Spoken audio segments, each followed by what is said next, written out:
Good morning. It's Lisa with Lisa Heal Yourself, and today I'm going to do a video that I never do. I am going to be answering an email directly and specifically for somebody who wrote me a question. Now, I get many of these emails a day, and I always take a certain portion of my day to go through my inbox to see what people are writing me and to respond to as many people as I can. So I have just responded to 3 people. This is the 4th person on my list that I was going to respond to today. Instead of responding to her directly, I want to read this email out loud to you today, and then I'm going to respond in general. Because I feel like people who are suffering, even though this isn't your specific question or this isn't your specific situation, can still benefit from a more general response. Because I often find myself saying the same things over and over again. So rather than respond to my 4th person of the day, I decided to read this question out and respond to her as a general video that everyone can learn and grow from. So I'm going to skip her introduction and her name and just keep that anonymous. So she says, to briefly describe my situation, in June 2024, I was traveling. I came down with a cold, I was congested, and I had to fly back home. Okay. So first thing I do is say, okay, she felt good. Something happened in June of 2024. How long ago was that now? So that's around 5 months. So she's going on 5 to 6 months of this problem. She had a cold, she was congested, she was on a plane, she landed. So we have the details. It doesn't matter what your situation is. This is usually what happens. There's usually, you feel okay, something happens, and then you don't. There's usually an event. There's usually something that tips this off, tips this illness off, tips your condition off. And that's the thing that you describe as the thing that happened. This is what happened that led to everything else. Okay, so now we're going to find out what happened. So during landing, my eustachian tubes couldn't quite equalize the pressure in my ears, and I've been living with blocked ears since then. So she had a cold, she had congestion. Flying, as we know, messes with the pressure in her ears. When she landed, her ears couldn't equalize, she couldn't release the pressure, and now she's been living with it ever since. Okay, so she goes on to say, after seeing 12 doctors and specialists and using a myriad of medications, the diagnosis being eustachian tubes dysfunction. Okay, so I want to pause here. I want to stop here because she was fine. She had this incident. She had something that happened, a combination of things really that led to this happening.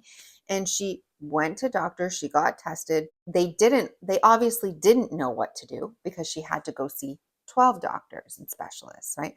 They didn't know what to do with her. So they kept sending her around. They didn't know what to do. Finally, they diagnosed her called eustachian tube dysfunction. In my opinion, this is a bogus catch-all diagnosis. They don't know what to do. They don't really see the problem diagnostically in the tests and everything that they're doing. Because if it was something that they could undo, they would, right? If there was something physical that they could manipulate, they would. All they know is that something happened in her eustachian tubes. It's somehow dysfunctioning. It's not going back to normal. So they're just going to slap a label on it. And now all they can do is give her medications. So she's gone on to say, I've taken a myriad of meds. From someone looking at this objectively, I'm going to say, okay, we had one problem. That was a cold and a flu that we were trying to get over. That was a deep infection that for some reason was getting into our sinus passageways, getting into our ears. We weren't able to clear this infection. We added flying and landing to the mix, and it caused a tipping point in our body, and our eustachian tubes never cleared. So that's the problem that we're solving. That is the physical problem that we originally had to solve.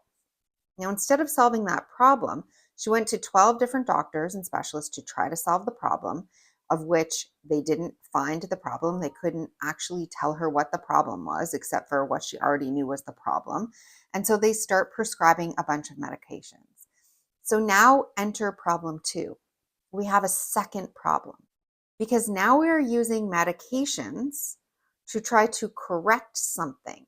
We're trying to correct eustachian tube dysfunction with the medication. So my first question would be back to her, what medications are these? Are they for infections? Are they antibiotics to clear infections? Are they anti-anxiety medications because your stress is increasing over this problem? Are they something to try to combat dizziness? Or like what is happening? What medications are they giving you? What class of medications are they giving you? Why are they prescribing you? Because once you start to take the medications, you have a secondary problem to fix, a secondary problem. Now you're on all these different medications that are overriding your body's natural responses. We want to know why, and we want to know that they are directly solving the problem of eustachian ear tubes that won't unblock. If they are not, if they are just sort of doing a bunch of things and trying to mask a bunch of symptoms, we shouldn't be taking them.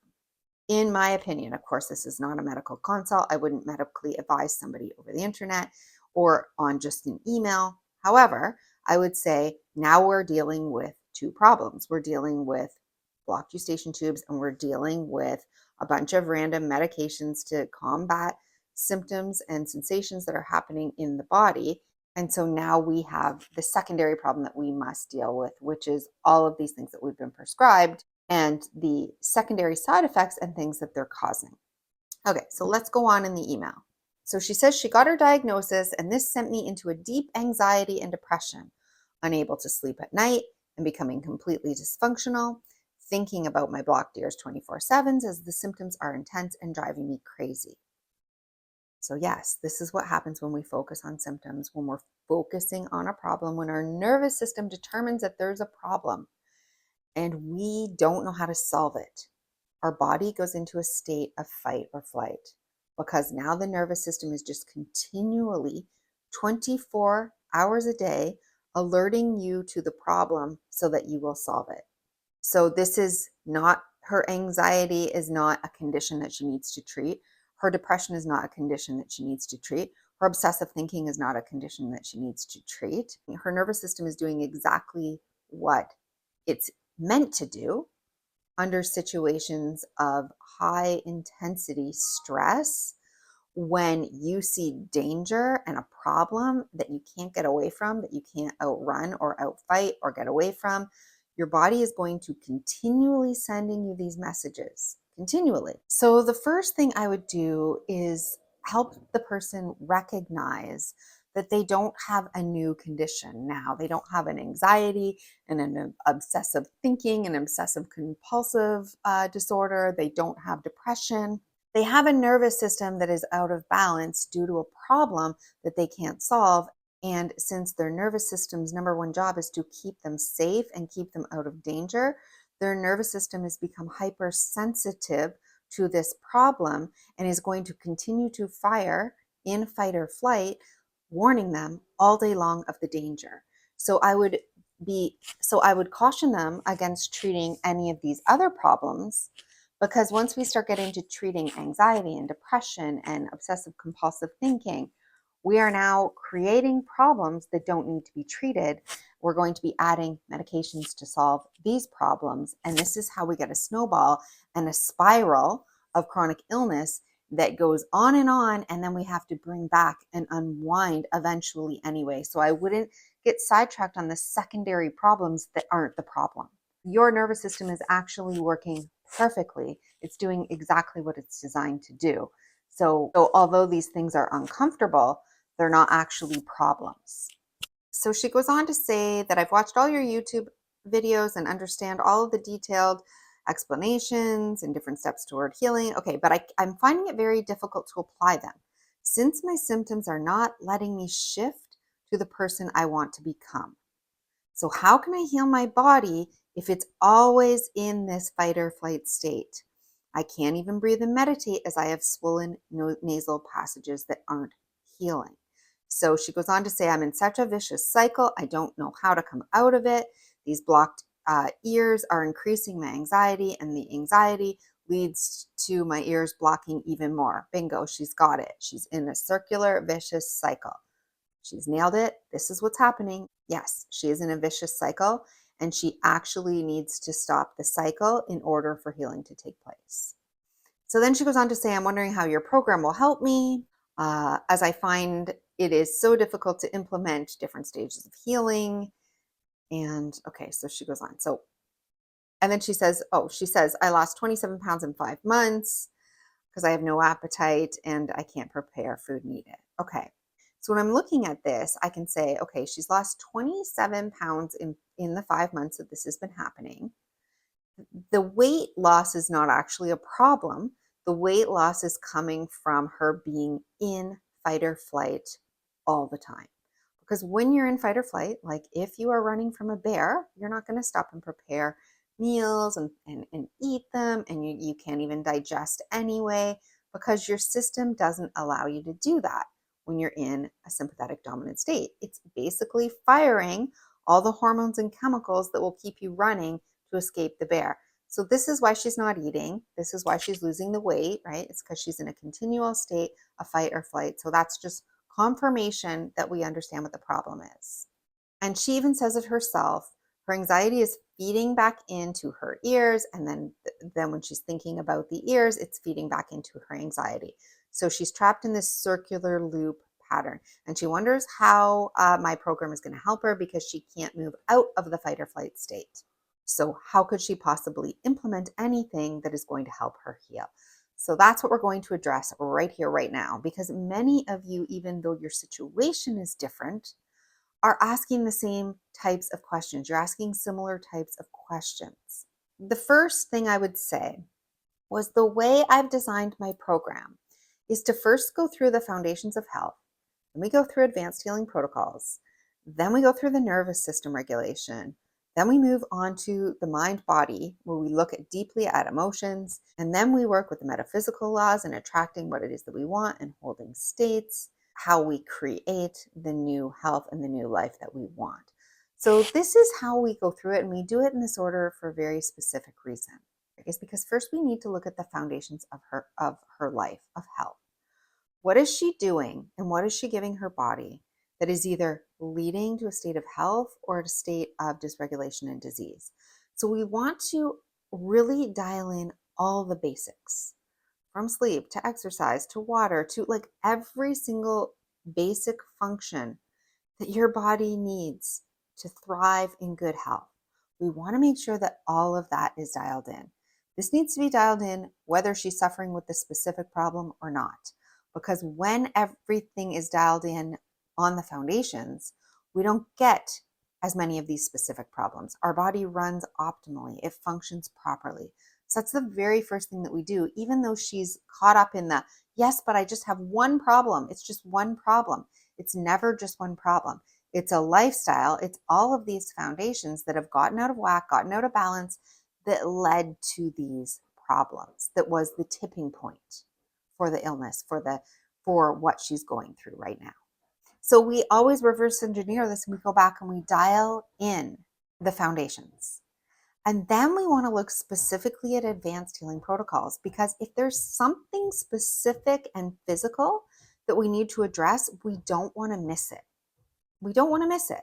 We don't want to move on to the mind, body, and regulating your nervous system, even though that is where the healing is likely going to come from, until we are certain and sure that it's not a physical problem that needs fixing. So this is where you do some diagnostic testing. This is where you do go to your doctor. This is where you do, what are the labs showing? What are the tests showing? What are my symptoms telling me? Where did this infection come from? Where is the infection? How do I get rid of this infection? So we want to make sure in the advanced healing protocols that we're really not missing anything, that we're healing the root of the physical problem. So it's so important to heal the root of your specific physical issue if you have one. Now, sometimes you don't even have one anymore. Sometimes the infection will have cleared, but the symptoms keep going because you've created this circular pattern, and that the solution is actually not in the physical fixing of it. It comes in the mind body work. It comes in the emotional release. It comes in the regulation of the nervous system. It comes in creating and holding different states of what we want. We won't know that unless we really look deeply and heal the root of our physical problem, or at least do enough to assure ourselves and our nervous system that it's not the physical problem anymore that's causing the majority of our symptoms. Once we can do that and we deal with the physical root of the problem, then we move on to regulating the nervous system, because this is where a lot of your problems snowball and spiral. It's in the nervous system work here, because you can see how her situation has spiraled, because the thoughts and the thinking and the focus and the heightened nervous system is causing more of the exact symptoms that she doesn't want. It's causing the symptom to go up, up, up. It's causing more symptoms like anxiety and depression and obsessive compulsive thinking. It's causing all kinds of more. And if she doesn't regulate the nervous system, this is going to spiral even more. And this is how we end up with a myriad of symptoms. So at this point, learning to regulate the nervous system and turning off the nervous system and going from fight and flight to rest and repair is not a linear switch. It happens incrementally. It happens like a pendulum. We spend more and more time resting and digesting and less time fighting what's happening. Okay, this is all in your response. This is all on reprogramming your response so that we settle a sensitized, heightened nervous system down. And I do have videos going over how to do that, but my program does it in detail. Once we're at a place where we can regulate, if our problems haven't been solved by the foundations, by the advanced healing protocols, and by regulating our nervous system, which, by the way, most of your problems will be solved in these 3 parts of the program. But if it's still going on and you literally have done all the things up to this point, we move on to the true mind-body healing work. We look at the past, we look at the trauma, we look at the emotions, we learn to feel the emotions, we get into the emotional energy of what's happening so that we aren't holding and storing emotional energy in our body that's feeding back into this problem. So this is where we learn to do the emotional work, to do the work on the mind. And this is where we use all the tools and techniques that are really going to help us release these patterns, release these feelings, these emotions that are being held in the body and in the subconscious mind. And if we still have problems when we go through all of this, then we move on to the energetics of healing. We're working with the metaphysical laws of the universe. We are really taking and calling back our power in this part of the program so that we use our power to create what it is that we want. We're stopping patterns here. We're changing identities.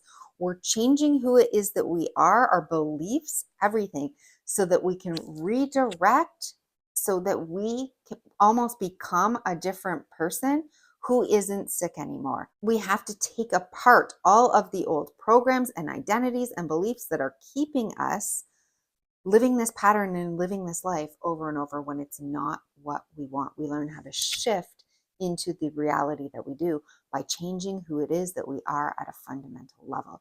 This is advanced work. This is an advanced work. And you're not going to go here. You're not going to be able to do this if you haven't done all the steps underneath it, if you're not ready for it. Because this kind of rapid change means everything in your life changes.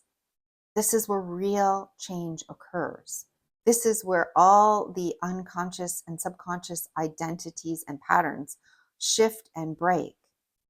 But she can't even do this work or access this work if she's in fight or flight, right? So trying to do all of this advanced work when you can't even regulate your nervous system or get out of this pattern or even break it for portions of the day, right, is not the answer for her at this point.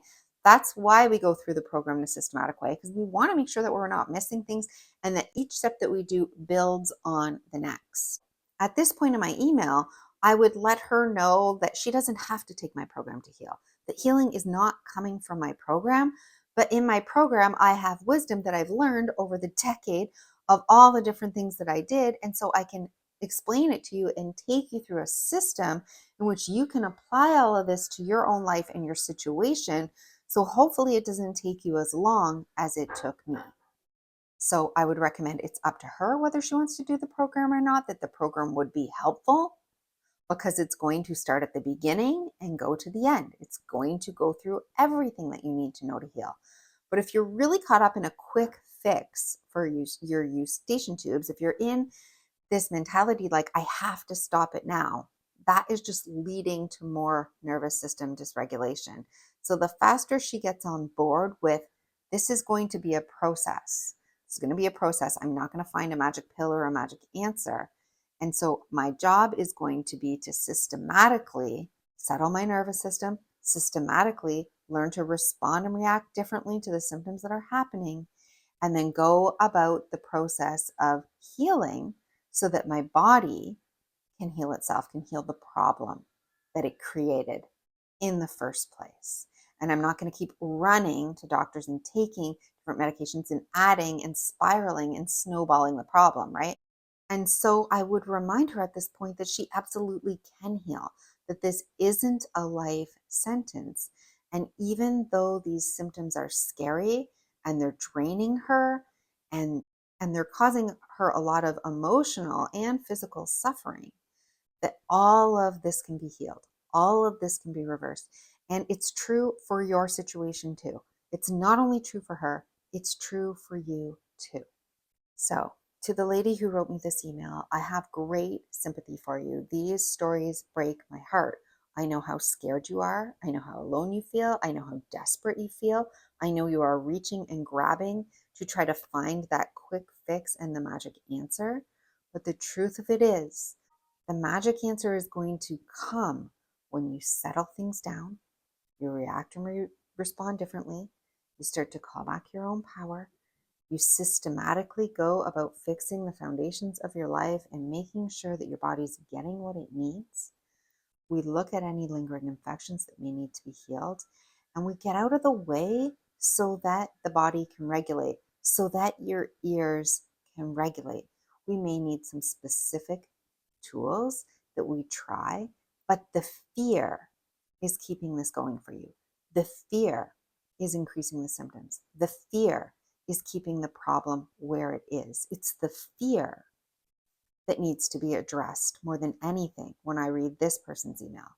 And it might be something slightly different for all of you, but fear is one of the main problems and drivers of chronic illness, of chronic suffering, of chronic symptoms. The fear keeps us in a sympathetic dominant state. It's the fear that are coming from your own thoughts and your own emotions and your own reactions that can only be undone by you. By you. You are the only one who can unwind a nervous system that doesn't feel safe, that feels like it is in danger. And so the work for you, even though you can't meditate and even though you can't breathe properly, would be to do it anyway, to sit anyway, to regulate anyway through the symptoms, and to start telling yourself a different story, right? Start responding to the symptoms differently. This is breaking patterns. This is changing things. And when we unwind, it takes time. It takes time for the system to unwind because it takes time for the system to truly trust and believe that you are in fact safe. So this is repetition of constantly telling and reminding your system by showing it that it is safe. So I hope that everyone has benefited from this different type of video that I did today, responding to somebody, looking at one unique situation, which is really similar to all the emails I get and all the different situations that people find themselves in. And just knowing that you can heal, that you will heal, and that the symptoms that you find yourself experiencing are coming from the state in which you are living and responding to them from, that you find yourself in because of fear. So we really do, especially for somebody new who's been dealing with this for 5 or 6 months, really needs to address fear. And it doesn't happen overnight, but it can and will happen. Stay the course, never give up, keep going, keep working on regulating your system, allowing it to feel safe as you carefully make lifestyle changes and working at the root cause of the problem that you are dealing with. It's a magic sort of symbiosis of healing, and we start to move the snowball in the right direction. We start to create an upward spiral instead of a downward spiral. So I hope that you have all enjoyed this video today. I am sending you all my love. If you enjoyed this video and you want to learn more, check out the steps of healing in this video here. Thank you for subscribing, liking, continuing to leave comments, and I will see you in the next video.